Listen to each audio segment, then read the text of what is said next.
Chapter 4, Part 2. Tensions Rise. The air between them crackled with tension as each new question appeared, no longer mere trivia, but layered challenges meant to strip the mind bare.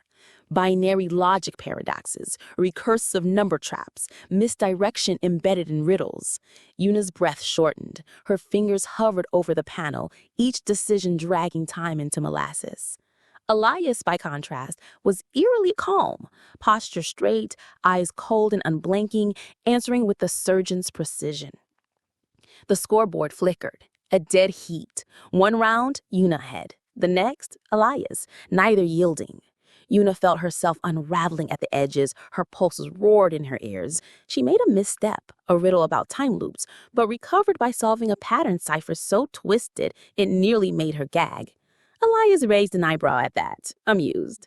Then came the critical question, a multi-layered math riddle disguised as a historical timeline.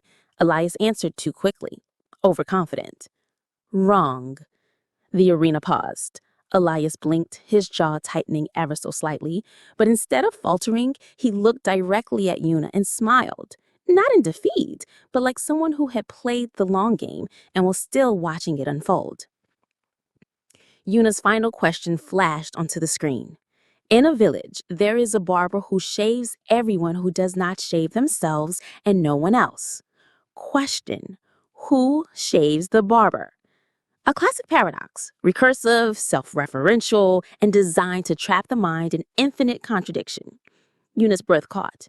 Her thoughts surged into overdrive. Her brain screamed for resolution, but she resisted the instinct to answer. She didn't try to solve the paradox. She stepped outside of it. She recalled the principle from symbolic logic. Not every question has a determinate answer. The act of answering assumes a resolution, and that was the trap. Yuna spoke, her voice steady. If the barber shaves himself, he violates the rule, because he only shaves those who do not shave themselves. If he doesn't shave himself, then by the rule, he must shave himself. It's a contradiction, an impossible scenario. A long pause.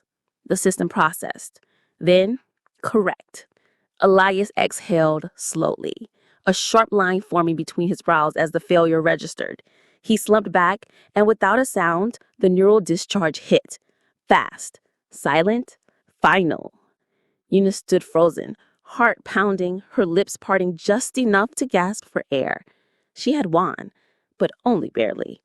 It was the closest brush with death she had ever known. Yuna barely dared to breathe.